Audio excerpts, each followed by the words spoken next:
வருகின்ற ஜனவரி 26ஆம் தேதி எழுச்சி தமிழர் திருமாவளவன் அவருடைய தலைமையில் இந்திய குடியரசு தினத்தன்று மாநாடு நடைபெற உள்ளது. நாட்டை வளர்ச்சியை நோக்கி அழைத்து செல்வதற்கு பதிலாக, நாட்டினுடைய கட்டமைப்பை மேம்படுத்துவதற்கு பதிலாக, இங்கே இருக்கக்கூடிய எளிய மக்களினுடைய வாழ்க்கையில் ஒரு மறுமலர்ச்சியை ஏற்படுத்துவதற்கு பதிலாக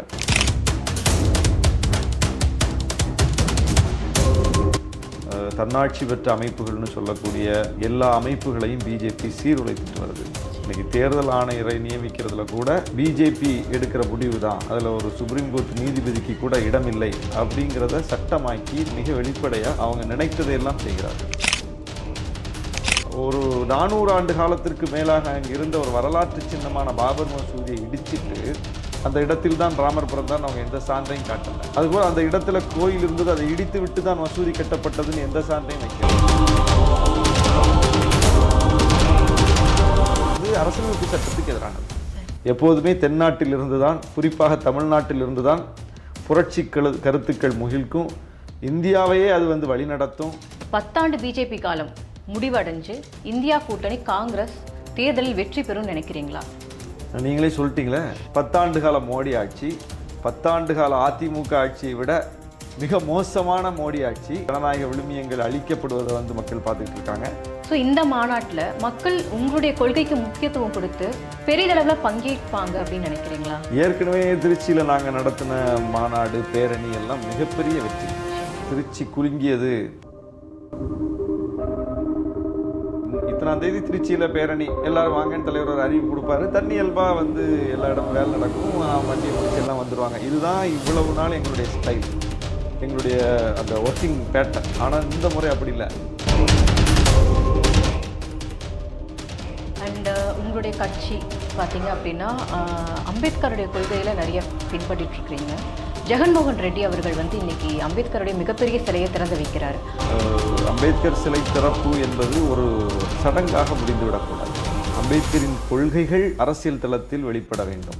அது ரொம்ப முக்கியமான அடையாளங்களோடு அம்பேத்கர் சுருங்கிவிடக்கூடாது. அதனால எந்த பயனும் கிடையாது. வரலன்னு சொல்ல முடியாது இல்லை. இன்னைக்கு முழுக்க முழுக்க அம்பேத்கரிய பெரியாரிய சிந்தனைகளின் அடிப்படையில் ஒரு அரசியல் கட்சி இயங்குறோம்ல.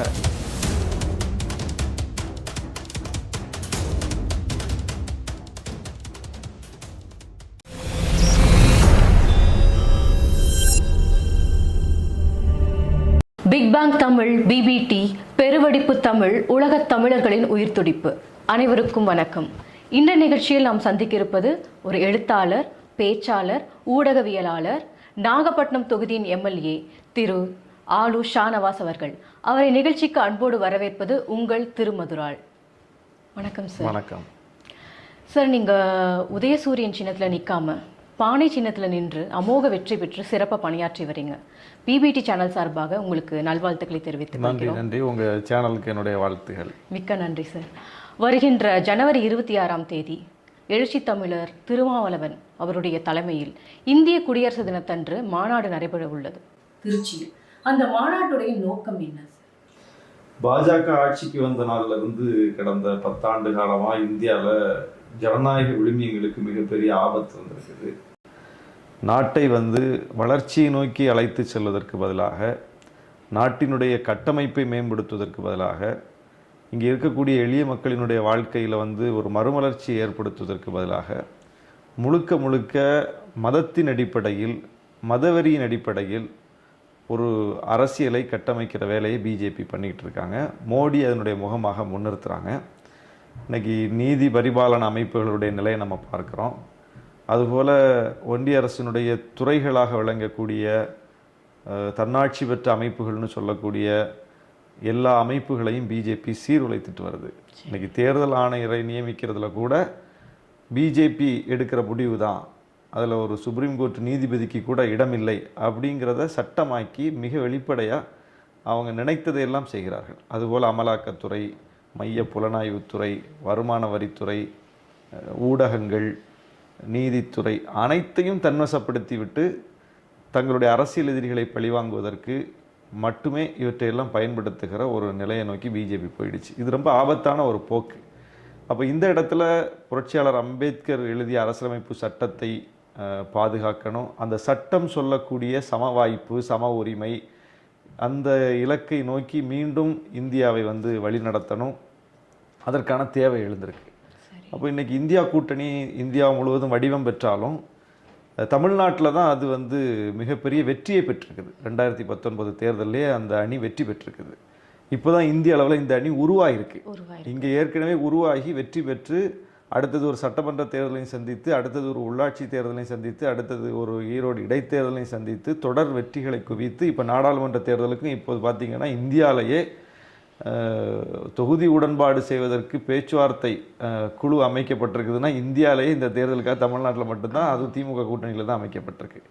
அந்த அளவுக்கு இந்த கூட்டணி ஒரு அடுத்த பாய்ச்சலில் போயிட்டு இருக்கும்போது விடுதலை சிறுத்தைகளை பொறுத்தளவில் எங்களுக்கு வந்து தேர்தல் அரசியலில் நாங்கள் காலெடுத்து வைத்து அடியெடுத்து வைத்து 25 ஆண்டுகள் ஆகிறது. வெள்ளி விழா தேர்தல் அரசியல் பயணத்தில் எங்களுக்கு இது வெள்ளி விழா. எங்கள் தலைவருக்கு மணி விழா, 60 வயதை கடந்து அவர் இப்போது மணி விழா நாயகராக இருக்கிறார், அவருக்கு மணி விழா. அதுக்கப்புறம் இந்த வெல்லும் ஜனநாயக மாநாடு என்பது இன்றைக்கு இந்திய அளவில் கவனம் பெறக்கூடிய ஒன்றாக இருக்குது. குறிப்பாக காங்கிரஸ் தலைவராக கார்கே அவர்கள் பங்கேற்ற பிறகு அவர் பங்கேற்கிற முதல் கூட்டணி கட்சியினுடைய ஒரு மாநாடு. அதுபோல் இந்தியா கூட்டணியினுடைய மாநாடாகவும் இந்திய அளவில் நடக்கிற முதல் மாநாடாக இதுதான் இருக்குது. இது வரைக்கும் எங்கேயும் நடக்கலை. அப்புறம் கூட்டணி கட்சி தலைவர்கள் பங்கேற்கிற மாநாடாகவும், கார்கி அவர்கள் பங்கேற்கிற மாநாடாகவும், நம்முடைய தமிழ்நாட்டினுடைய முதலமைச்சர் பங்கேற்கிற மாநாடாகவும், விடுதலை சிறுத்தைகளின் வெள்ளி விழா மாநாடாகவும், தலைவருடைய மணி விழா நிறைவு மாநாடாகவும் பல முக்கியத்துவம் பெற்ற ஒரு மாநாடாக இது இருக்கிறதுனால எல்லாவற்றையும் சேர்த்து மிகப்பெரிய கோலாகலமாக திருச்சியில் மாநாடு 26ஆம் தேதி, அதுவும் குடியரசு நாளில், அம்பேத்கர் தினம்னு சொல்லுவாங்க. ஆமாம், அந்த புரட்சியாளர் அம்பேத்கர் நாளில் அந்த நிகழ்வு நடப்பது என்பது அது ரொம்ப இயல்பாக அது அமைஞ்சிருச்சு. எங்களுக்கு தற்செயலாக நடந்தாலும் அது எங்களுடைய இயல்புக்கு ஏற்றவாறு அமைந்து விட்டது. அதில் ரொம்ப மகிழ்ச்சியாக இருக்கும். மாநாடு ஏற்பாடுகள் மிக பிரமாண்ட அளவில் நடக்குது. எங்களுடைய மொத்த ஆற்றலையும் இறக்கி அந்த மாநாட்டில் கவனத்தை குவித்திருக்கிறோம். எங்கள் தலைவரும் ரொம்ப ஆர்வமாக எங்களை வேலை செய்வதற்கு உற்சாகப்படுத்தி கொண்டிருக்கிறார். பெரிய அளவில் ஒரு செய்தியை ஒட்டுமொத்த இந்தியாவுக்கும் சொல்லக்கூடிய மாநாடாக இந்த மாநாடு இருக்கும். 22ஆம் தேதி, ஜனவரி 22ஆம் தேதி அயோத்தியை நோக்கி பாஜக நாட்டு மக்களின் கவனத்தை திருப்புவதற்கு முயற்சித்து கொண்டிருக்கிறது. அது ஒரு மதவெறி அரசியலுக்காக. ஆனால் ஜனவரி 26 ஒட்டுமொத்த இந்தியாவின் பார்வையையும் தமிழ்நாட்டை நோக்கி, திருச்சியை நோக்கி நாங்கள் திருப்ப போகிறோம். அது ஜனநாயகத்தை காப்பாற்றுவதற்காக. இப்போ நீங்கள் சொன்னீங்க இல்லையா ராமர் கோயில் பற்றி, ஜனவரி 22ஆம் தேதி ராமர் கோயில் திறப்பு விழா. அது பார்த்தீங்கன்னா பிரதமர் மோடியோட பக்தி உணர்வையும் இந்திய நாட்டிற்கு பெருமையாக சேர்க்குதுன்னு சொல்கிறாங்க. சில பேர் சனாதனத்துடைய வெளிப்பாடுன்னு சொல்கிறாங்க. ஸோ இதில் எது உண்மை? இல்லை, உண்மையிலே பக்தியின் வெளிப்பாடாக இருந்தால் கட்டி முடிக்கப்படாத கோயிலுக்கு தேர்தலை முன்னிட்டு அவசரமாக குடமுழுக்கு பண்ண மாட்டாங்க. தமிழ்நாட்டில் மட்டும் இந்த ஆட்சி அமைந்த பிறகு, திமுக ஆட்சி அமைந்த பிறகு, இந்து அறநிலையத்துறை அமைச்சராக அண்ணன் சேகர்பாபு அவர்களுடைய முன்னெடுப்பில் 1000 கோயில்களுக்கு மேலே திருப்பணிகள் நடந்துக்கிட்டு இருக்கு.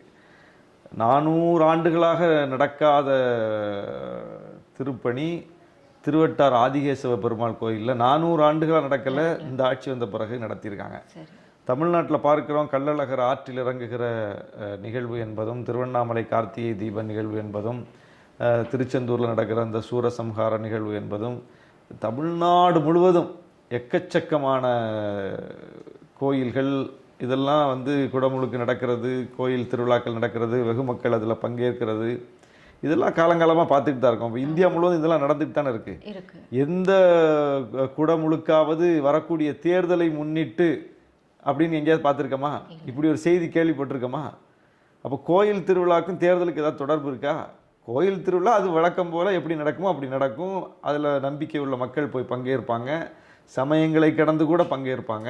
இப்போ நான் நாகப்பட்டினம் சட்டமன்ற உறுப்பினராக இருக்கேன். அங்கே நாகூர் தர்கா இருக்குது, சிக்கல் சிங்காரவேலர் கோயில் இருக்குது, வேளாங்கண்ணி திருத்தலம் இருக்குது. இந்த 3 திருத்தலங்களுக்கும் எல்லா மக்களும் தான் வந்துட்டு போகிறாங்க. தேர்தலை ஒட்டி யாரும் வர்றதில்லை, தேர்தலுக்காக போகிறதில்ல, தேர்தலை ஒட்டி அங்கே குடமுழுக்கு நடத்துறதில்ல, தேர்தலை ஒட்டி அங்கே திருவிழா நடத்துறதில்ல. அங்கே இயல்பாக திருவிழாக்கள் நடக்கும், இயல்பாக அங்கே வந்து மக்கள் போவாங்க வருவாங்க.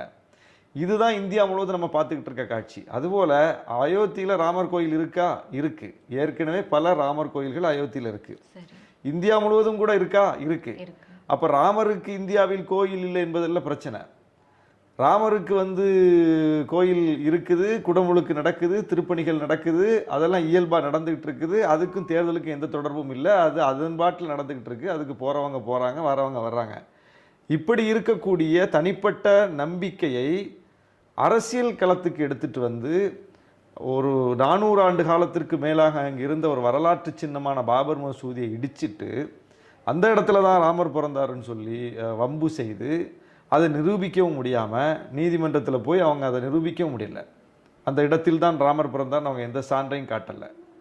அதுபோல் அந்த இடத்துல கோயில் இருந்தது, அதை இடித்து விட்டு தான் மசூதி கட்டப்பட்டதுன்னு எந்த சான்றையும் வைக்கல. தீர்ப்பில் எங்கேயுமே இது மசூதியை இடித்து விட்டு கோயிலை இடித்து விட்டு கட்டப்பட்ட மசூதி, அதனால் அது இடிக்கப்பட்டது சரிதான் தீர்ப்பு சொல்லலை. இப்படியெல்லாம் இருக்கு. அப்போ இப்படி இருக்கும்போது அந்த இடத்தில் போய் இன்னைக்கு ராமர் கோயிலை கட்டி அதன் மீது ஒட்டுமொத்த நாட்டு மக்களின் கவனத்தையும் குவிக்கக்கூடிய அளவுக்கு இன்னைக்கு ஒரு அட்மாஸ்பியரை கிரியேட் பண்ணி முழு அரசு இயந்திரத்தையும் அதில் கொண்டு இறக்கி விட்டு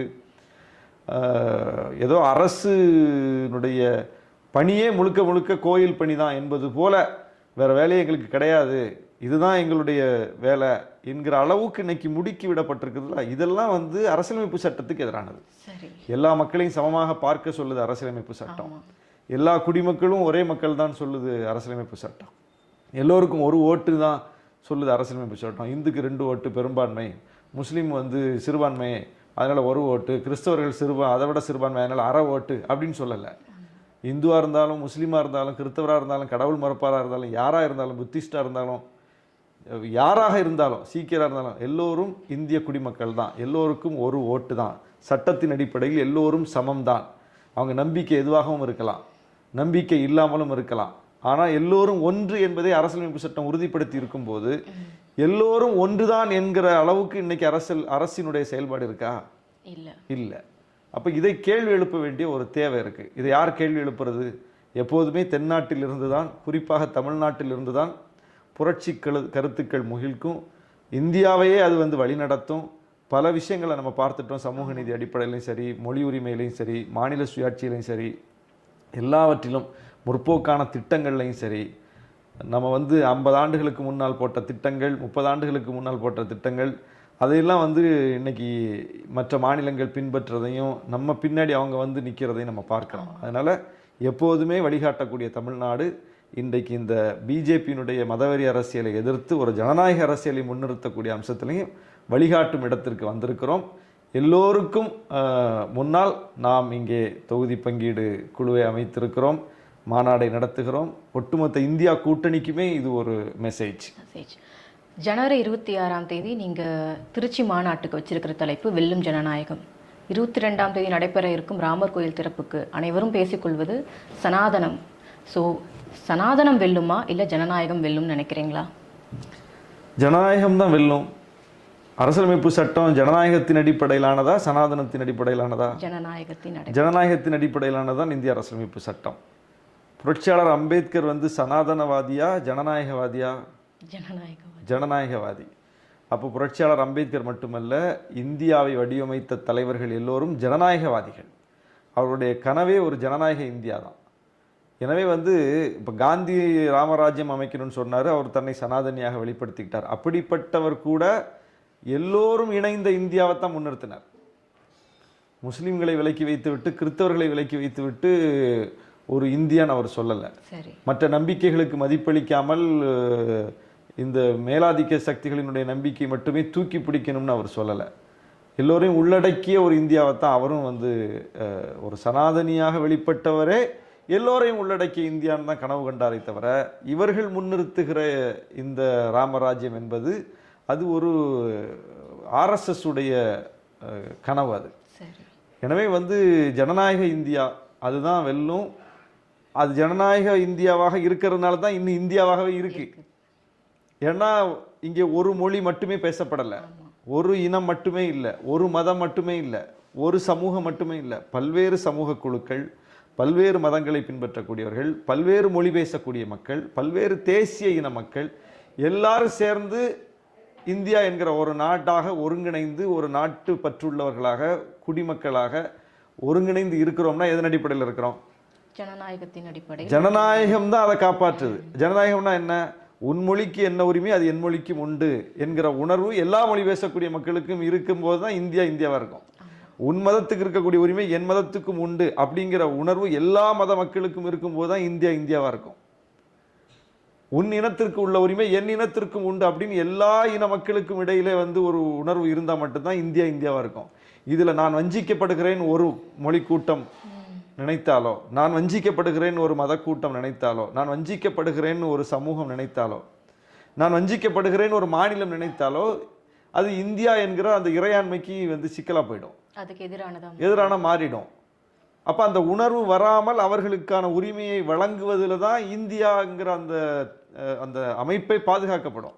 அப்போ இந்தியா என்கிற அமைப்பை பாதுகாப்பது இவர்கள் முன்னிறுத்துகிற சனாதனம் அதை பாதுகாக்காது. இவர்கள் முன்னிறுத்துகிற சனாதனம் வந்து மற்றவர்களை விலக்கி வைக்கும், மற்றவர்களை வஞ்சிக்கும், மற்றவர்களை வெளியே துரத்த பார்க்கும், மற்றவர்களை அந்நியனுக்கு வந்து வேற்றுமைப்படுத்தும். ஆனால் அரசியலமைப்பு சட்டம், புரட்சியாளர் எழுதிய அரசியலமைப்பு சட்டம் வந்து அது ஜனநாயகத்தை வந்து காப்பாற்றும். அது எல்லாரும் வாங்க, நம்ம எல்லாம் ஒன்று, நம்ம எல்லாரும் இந்தியர், நம்ம எல்லாரும் சமமான வாய்ப்பு இருக்கு, இங்கே யாரும் விரக்தி அடையாதீங்க, யாரும் அவநம்பிக்கை அடையாதீங்க, உங்களுக்கு சட்டத்தில் வந்து எல்லா உரிமையும் இருக்குது, அதை சட்டத்தின்படி நிலைநாட்டுவோம் என்று சொல்லி அது உள்ளிழுக்கும். அப்போ அந்த இன்க்ளூசிவ் பாலிடிக்ஸ் அதுதான் ரொம்ப முக்கியமானது. அப்போ அந்த இன்க்ளூசிவ் பாலிடிக்ஸ் தான் எப்போதுமே வெல்லும். அதனால் வெல்லும் ஜனநாயகம். ஓகே. கடந்த சட்டமன்ற தேர்தலுக்கு முன்னாடி திருச்சி மாநாடு நடைபெற்றது. அப்பொழுது எதிர்க்கட்சி தலைவராக ஸ்டாலின் அவர்கள் பங்கேற்றார். அந்த மாநாடு முடிஞ்ச பிறகு 10 ஆண்டுகள் ஜெயலலிதா ஆட்சி முடிவு பெற்று முதல்வரும் ஆயிட்டார் மு.க. ஸ்டாலின். இந்த தடவை அதே மாநாடு நடைபெற இருக்கிறது. இந்தியா கூட்டணி சார்பில் காங்கிரஸ் தலைவர் மல்லிகார்ஜுன கார்கே வருகை தரவிருக்கிறார். அதே மாதிரி 10 ஆண்டு பிஜேபி காலம் முடிவடைஞ்சு இந்தியா கூட்டணி காங்கிரஸ் தேர்தலில் வெற்றி பெறும் நினைக்கிறீங்களா? நீங்களே சொல்லிட்டீங்களே, உங்கள் கேள்வியிலே பதில் வந்துருச்சே. ஏற்கனவே 10 ஆண்டுகள் அதிமுக ஆட்சி, அதே திருச்சி விசிக நடத்திய மாநாடு, எதிர்க்கட்சி தலைவராக பங்கேற்ற தளபதி அவர்கள் அந்த மாநாட்டிற்கு பிறகு நடைபெற்ற தேர்தலில் மிகப்பெரிய வெற்றியை பெற்று முதலமைச்சராகவே ஆகிட்டார். 10 ஆண்டுகால மோடி ஆட்சி, 10 ஆண்டுகால அதிமுக ஆட்சியை விட மிக மோசமான மோடி ஆட்சி, மக்களை பற்றி கொஞ்சம் கூட கவலைப்படாத ஆட்சி, மக்களின் உணர்வுக்கு மதிப்பளிக்காத ஆட்சி, மக்களை மதத்தின் அடிப்படையில் பிளவுபடுத்துகிற ஆட்சி, ஒரு குறிப்பிட்ட வழிபாட்டுக்கு முக்கியத்துவம் கொடுத்து மற்ற மக்களை வந்து எதிரே நிறுத்துகிற ஆட்சி, இப்படிப்பட்ட கார்ப்பரேட்டுகளுக்கான ஆட்சி, இப்படிப்பட்ட ஒரு ஆட்சியை வந்து மக்கள் பார்த்துக்கிட்டு இருக்காங்க. கொஞ்சம் கூட ஈவிரக்கம் இல்லாமல் இங்கே வந்து ஜனநாயக விழுமியங்கள் அளிக்கப்படுவதை வந்து மக்கள் பார்த்துக்கிட்டு இருக்காங்க. அதனால இந்த மாநாட்டில், அதே திருச்சியில் அதே விசிக நடத்துகிற மாநாட்டில் இன்றைக்கு இந்திய அளவில் எதிர்க்கட்சி முகமாக இருக்கிற கார்கே அவர்கள் வருகிறார். காங்கிரஸ் கட்டாயம் இந்தியாவினுடைய ஆட்சியை பிடிக்கும். ஆட்சி கட்டில் வந்து காங்கிரஸை சார்ந்த தலைவர்கள் போய் அலங்கரிப்பார்கள் நிச்சயமாக. அண்ட் கடந்த மாநாடு மிக பெரும் வெற்றி. ஸோ இந்த மாநாட்டில் மக்கள் உங்களுடைய கொள்கைக்கு முக்கியத்துவம் கொடுத்து பெரிதளவில் பங்கேற்பாங்க அப்படின்னு நினைக்கிறீங்களா? ஏற்கனவே திருச்சியில் நாங்கள் நடத்தின மாநாடு, பேரணி எல்லாம் மிகப்பெரிய வெற்றி. திருச்சி குலுங்கியது, திருச்சி திணறியதுன்னு சொல்லுவோம் இல்லையா, அதெல்லாம் சும்மா ரைமிங்காக சொல்லப்படுகிறது கிடையாது. உண்மையிலேயே திருச்சி திணறியது, உண்மையிலேயே திருச்சி குலுங்கியது. அந்த அளவுக்கு மக்கள் வெள்ளம், எங்களாலே வந்து கட்டுப்படுத்த முடியாத அளவுக்கு மக்கள் வெள்ளம், அந்த அளவுக்கு கூட்டம். அதெல்லாம் வந்து ஒரு அறிவிப்பில் வந்த கூட்டம். சரி, இத்தனாம் தேதி திருச்சியில் பேரணி, எல்லாரும் வாங்கன்னு தலைவர் ஒரு அறிவிப்பு கொடுப்பாரு. தண்ணி இயல்பாக வந்து எல்லா இடமும் வேலை நடக்கும், வண்டியை பிடிச்சி எல்லாம் வந்துடுவாங்க. இதுதான் இவ்வளவு நாள் எங்களுடைய ஸ்டைல், எங்களுடைய அந்த ஒர்க்கிங் பேட்டர்ன். ஆனால் இந்த முறை அப்படி இல்லை. தலைவர் மாநாட்டை அறிவித்து அதற்காக பல இடங்களுக்கும் மாவட்டங்களுக்கும் நேரடியாக அவரே பயணித்து இந்த மாநாட்டிற்கான முன்னேற்பாட்டு கூட்டங்களையே பல இடங்களில் நடத்திட்டார். மண்டல வாரியாக நடத்திட்டார். கிட்டத்தட்ட தமிழ்நாட்டில் உள்ள அனைத்து மாவட்டங்களை சார்ந்த நிர்வாகிகளும் அந்தந்த மண்டல கூட்டங்களில் வந்து பங்கேற்று வழிகாட்டுதல்களை பெற்றிருக்கிறார்கள். அதுக்கப்புறம் இணையவழி கூட்டங்களை நடத்திட்டு இருக்காரு. நேற்று கூட இந்த மாநாடு தொடர்பாக ஒரு இணையவழி கூட்டத்தை தலைவர் நடத்தினார். முக்கிய நிர்வாகிகள், முன்னணி நிர்வாகிகள் எல்லாம் வச்சு. இனி மாவட்ட வாரியாகவும் இந்த இடைப்பட்ட காலத்தில் நடத்த போறார் இணையவழி கூட்டம். இப்படி வந்து இந்த அளவுக்கு முன்னேற்பாடுகளோட தயாரிப்போட நடக்கிற ஒரு மாநாடு அங்கே திருச்சியில் வந்து மிகப்பெரிய அளவுக்கு பல ஏக்கர் பரப்பளவில் அந்த இடத்துல ஒரு மாதத்துக்கு மேலாக பணி நடந்துகிட்டு இருக்கு. மாநாட்டுக்கான ஏற்பாட்டு பணிகள், மேடை அமைப்பு, முகப்பு, நுழைவாயில், அது இதுன்னு சொல்லி மிக பிரம்மாண்டமான ஏற்பாடு. இது வரைக்கும் விடுதலை சிறுத்தைகள் வரலாற்றில் இப்படி ஒரு மாநாடு ஏற்பாடு நடந்ததில்லை என்கிற அளவுக்கு ஒரு மாநாடு ஏற்பாடு. எல்லா வகையிலையும் இவ்வளவு நாள் நாங்கள் நடத்திய மாநாடை விட ரொம்ப மெனக்கிட்டு ரொம்ப கவனம் எடுத்து ரொம்ப முனைப்போடு செய்கிறோம். அதனால ஏற்கனவே நாங்கள் ஒரு அறிவிப்பு வெளியிட்டதுக்கே அவ்வளவு கூட்டம்னா இவ்வளவு நாங்கள் வந்து களமிறங்கி வேலை செய்யக்கூடிய இந்த மாநாடு என்பது லட்சோப பேர் பங்கேற்கக்கூடிய ஒரு மாபெரும் மாநாடாக அமைப்பது. கடந்த மாநாடு வெற்றி பெற்றதுக்கு என்ன காரணம், இந்த மாநாடு வெற்றி பெறுவதற்கு என்ன காரணமா இருக்கும்னு நினைக்கிறீங்க? ரெண்டும் ஒரே காரணம் தான். ரெண்டும் ஜனநாயக திருவிழா. சரி. ரெண்டும் ஜனநாயகத்தை காப்பாற்றுவதற்கான மாநாடு. ரெண்டு மாநாட்டினுடைய நோக்கமும் இந்த நாட்டில் வந்து மதவெறி வீழணும், மனித நேயம் வெல்லணும் அப்படிங்கிறது தான். சமத்துவம் வெல்லணும், சமூக நீதி வெல்லணும் அப்படிங்கிறது தான். எனவே எங்களுடைய கொள்கைக்காக தான் நாங்கள் மாநாடு நடத்துகிறோமே தவிர தேர்தலில் இந்த தேர்தலை ஒட்டி இப்போ ஒரு மாநாடு நடத்தி நம்ம வெயிட்டை காட்டினா போன முறை 2 சீட் கிடச்சிது, இந்த முறை ஒரு 4 சீட்டு கிடைக்கும், 3 சீட்டு கிடைக்கும் அப்படிங்கிற அந்த குறுகிய கணக்கு போட்டு மாநாடு நடத்துவதல்ல. எங்கள் மாநாடை பார்த்தாலே தெரியும், நாங்கள் தேர்தல் மாநாடு நடத்துறது கிடையாது. மாநாட்டுக்கு ஒவ்வொரு மாநாட்டுக்கும் ஒவ்வொரு பொருள் இருக்கும். இந்த மாநாட்டுக்கு வெல்லும் ஜனநாயக மாநாடுன்னு வச்சுருக்கோம். விடுதலை சிறுத்தைகளின் 10வது மாநாடு அப்படி நாங்கள் வைக்கல. 8வது மாநாடு, 15வது மாநாடு, மாநில மாநாடு, மாவட்ட மாநாடு அப்படி நடத்துறது இல்லை. ஒரு கருப்பொருளை வைத்து மாநாடு நடத்துகிறோம். அதனால இந்த எந்த மாநாட்டுக்குமே எங்களுடைய நோக்கம் தான் முக்கியமானது, கொள்கை தான் முக்கியமானது. எனவே இந்த மாநாட்டுக்கும் கொள்கை தான் முக்கியமானது. அந்த மாநாடும் கொள்கைக்காக வென்றது போல் இந்த மாநாடும் கொள்கைக்காக வெல்லும். அண்ட் உங்களுடைய கட்சி பார்த்தீங்க அப்படின்னா அம்பேத்கருடைய கொள்கையில் நிறைய பின்பற்றிட்டு இருக்கிறீங்க. ஜெகன்மோகன் ரெட்டி அவர்கள் வந்து இன்னைக்கு அம்பேத்கருடைய மிகப்பெரிய சிலையை திறந்து வைக்கிறாரு. ஆனால் தமிழ்நாட்டில் ஒரு பிரம்மாண்டமான சிலை வந்து அம்பேத்கருக்கு இல்லை. நீங்களோ உங்கள் கட்சி தலைவரோ தமிழக அரசிடம் அதை பற்றி ஏதாவது வலியுறுத்தி இருக்கீங்களா வைக்கணும்னு? இல்லை, தெலுங்கானாவில் மிக பிரம்மாண்டமான அம்பேத்கர் சிலை திறக்கப்பட்டிருக்கிறது. இப்போ ஆந்திராவில் திறக்கப்படுது. அம்பேத்கர் சிலை திறப்பு என்பது ஒரு சடங்காக முடிந்துவிடக்கூடாது. அம்பேத்கரின் கொள்கைகள் அரசியல் தளத்தில் வெளிப்பட வேண்டும். அது ரொம்ப முக்கியமானது. அதனால்தான் வந்து நாங்கள் இங்கே வந்து அம்பேத்கர் கொள்கையை முன்னிறுத்தி மக்களை அணி திரட்டுறோம். ஒவ்வொருவரையும் அம்பேத்கரிஸ்டுகளாக மாற்றி கொண்டிருக்கிறோம். வெறும் அடையாளங்களோடு அம்பேத்கர் சுருங்கிவிடக்கூடாது. அதனால் எந்த பயனும் கிடையாது. அதனால் அம்பேத்கருக்கு எந்த சிறப்பும் கிடையாது. அம்பேத்கரை உண்மையாக மதிப்பது என்பது அவருடைய கொள்கைகளை கொண்டு போய் எந்த அளவுக்கு களத்தில் வீச்சோடு சேர்க்கிறோம் என்பது தான். அந்த கொள்கை எந்த அளவுக்கு களத்தில் வெற்றி பெறுது என்பது தான் அவருக்கு செலுத்துகிற அசல் மரியாதை. அந்த அடிப்படையில் நாங்கள் அதிலே ரொம்ப முனைப்பாக இருக்கோம். தமிழ்நாடு அரசு இந்த 2.5 ஆண்டு காலத்தில் பல இடங்களில் அம்பேத்கர் சிலைகளை நிறுவி இருக்கிறது. குறிப்பாக வந்து கொங்கு மண்டலத்தில் முதல் முறையாக அம்பேத்கர் சிலை நிறுவப்பட்டிருக்கிறது. அதுபோல் மதுரையில் புரட்சியாளர் அம்பேத்கர் சிலையை நம்முடைய முதலமைச்சர் அவர்களே வந்து எங்களுடைய தலைவர் முன்னிலையில் திறந்து வச்சார். இங்கே அம்பேத்கர் மணிமண்டபத்தில் முழு உருவச்சிலை அதையும் நம்முடைய முதலமைச்சர்கள் வந்து எங்கள் தலைவர் முன்னிலையில் திறந்து வச்சார். இப்படி இந்த ஆட்சி வந்த இந்த 2.5 ஆண்டு காலத்தில் பல இடங்களில் புரட்சியாளர் அம்பேத்கர் அவர்களுக்கான திருவுருவச் சிலைகள் திறக்கப்பட்டிருக்கிறது. அதேபோல் அயோத்திதாசர் அவர்களுக்கு மணிமண்டபம் திறக்கப்பட்டிருக்கிறது. ரெட்டைமலை சீனிவாசன் அவர்களுக்கு மணிமண்டபம், அதற்கான முன்னேற்பாடை பார்க்குறோம். நம்முடைய இளைய பெருமாள் அவர்களுக்கு மணிமண்டபம் கட்டும் பணி நடக்குது. இதெல்லாம் விடுதலை சிறுத்தைகள் வந்த பிறகு இங்கே வந்து இந்த அடையாள ரீதியாக நமக்கு நம்முடைய தலைவர்களுக்கு செய்யப்பட வேண்டிய அந்த மரியாதை, அந்த அடையாளங்களை வந்து நாம் முன்னிறுத்தணும் அப்படின்னு சொல்லி அதற்கான ஏற்பாடு நடக்குது. தெலுங்கானாவை போல் ஆந்திராவை போல் அந்த பிரம்மாண்டமான ஒரு அடையாளமும் தமிழ்நாட்டில் இருப்பதற்கான முயற்சியை நம்ம எடுப்போம். இப்போ நீங்கள் புரட்சியாளர் அம்பேத்கர் அவருடைய கருத்தை மக்கள் கிட்ட பரப்பணும், மக்கள் தெரிஞ்சுக்கணும்னு சொல்கிறீங்க. எப்படி தெரிஞ்சுப்பாங்க? அதுக்காக நீங்கள் என்ன முயற்சிகள் செய்கிறீங்க? விடுதலை சிறுத்தைகள் கட்சியே அதுக்காக தானே இயங்குது. புரட்சியாளர் அம்பேத்கர், தந்தை பெரியார் போன்ற சமூக நீதி சமத்துவ தலைவர்களினுடைய கொள்கைகளை தானே 24/7 பேசிக்கிட்டு இருக்காங்க. ஆனால் இந்த காலத்து இளைஞர்கள் வந்து புத்தகங்கள் படிக்கிறது இல்லை அதிகமாக. அப்புறம் எப்படி அம்பேத்கருடைய கொள்கைகள் மக்கள் கிட்ட போய் சேரும்? அவங்களுக்கு தெரியும் அவர் என்னதான் சொல்லியிருக்காரு அப்படிங்கிற விஷயம். இல்லை, இன்னைக்கு அதற்கான ஒரு தேடல் இருக்குது. நம்ம முழுமையாக இல்லைன்னு மறுத்துற முடியாது. இப்போ எங்கள் தலைவர் பேசக்கூடிய பேச்சு முழுக்க முழுக்க அம்பேத்கரிய கருத்துக்களை தாங்கி தான் அவர் பேசுகிறாரு. அதனுடைய வெளிப்பாட்டை தான் நாங்கள்லாம் அதுதான் பேசிக்கிட்டு இருக்கோம். இப்போ எங்கள் கட்சியில் லட்ச இளைஞர்கள் வந்து இணைஞ்சிருக்காங்க, இப்பவும் இணைஞ்சிக்கிட்டு இருக்காங்க. அப்போ இதெல்லாம் எதனுடைய வெளிப்பாடு? அதை உள்வாங்கி தானே வர்றாங்க அவங்க. இப்போ உள்வாங்காமல் வரலன்னு சொல்ல முடியாதுல்ல. இன்றைக்கி முழுக்க முழுக்க அம்பேத்கரிய பெரியாரிய சிந்தனைகளின் அடிப்படையில் ஒரு அரசியல் கட்சி இயங்குறோம்ல. அப்போ எங்களுக்கு வந்து சேர்ந்திருக்கிற கூட்டம் என்பது அந்த கொள்கையை உள்வாங்கின கூட்டம் தானே. அதுபோல் நிறைய கட்சிகள்லையும் நிறைய இயக்கங்கள்லையும் அந்த சிந்தனைகளை உள்வாங்கிய இளைஞர்கள் இருக்கிறாங்க. இன்னும் நம்ம வேகமாக எடுத்துகிட்டு போகணும், அதுக்கான தேவை இருக்குது. ஓகே, என்னன்னா இது மாணவர்கள் வந்து சின்ன வயசுலேருந்தே படிச்சுட்டு வந்தால் தான் அவங்களுக்கு தெரியும். இப்போது அம்பேத்கருடைய கருத்துக்களை, அவர் சொன்ன விஷயங்கள் வந்து எல்லாமே முற்போக்கு கருத்துக்கள், எல்லா மக்களுக்கும் தேவையான ஒன்று.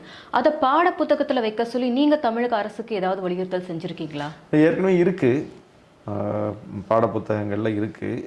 இன்னும் விரிவாக அம்பேத்கரை பற்றிய இன்றைய காலத்திற்கு ஏற்ப, ஏன்னா பிஜேபி இன்னைக்கு ஒரு அம்பேத்கரை முன்னிறுத்துது இல்லையா, அப்போ அதை கட்டுடைக்க வேண்டிய தேவை இருக்குது. அப்போ அதை உடைப்பது போல, அந்த முயற்சியை வந்து முறியடிப்பது போல இன்றைய காலத்திற்கு ஏற்ப அம்பேத்கருடைய கருத்துக்களை வந்து பள்ளி மாணவர்கள் மத்தியில், கல்லூரி மாணவர்கள் மத்தியில் கொண்டு போய் சேர்க்க வேண்டிய தேவை இருக்குது.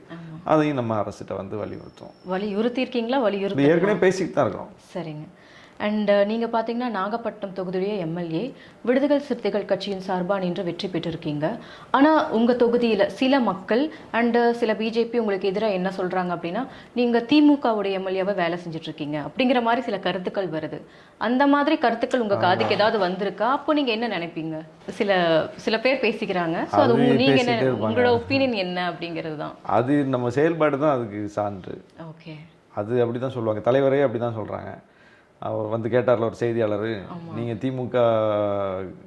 திமுகக்காரர் மாதிரி பேசுகிறீங்கன்னு ஒருத்தர் கேட்டார்ல, அவரையே அப்படி தான் கேட்குறாங்க. இல்லை, மக்களுக்கு ஒரு தெளிவு கிடைக்கணும் அப்படிங்கிறதுக்காக அந்த கேள்வி. உங்களோட பயனுள்ள கருத்துக்களை பகிர்ந்ததுக்கு மிக்க மிக்க நன்றி.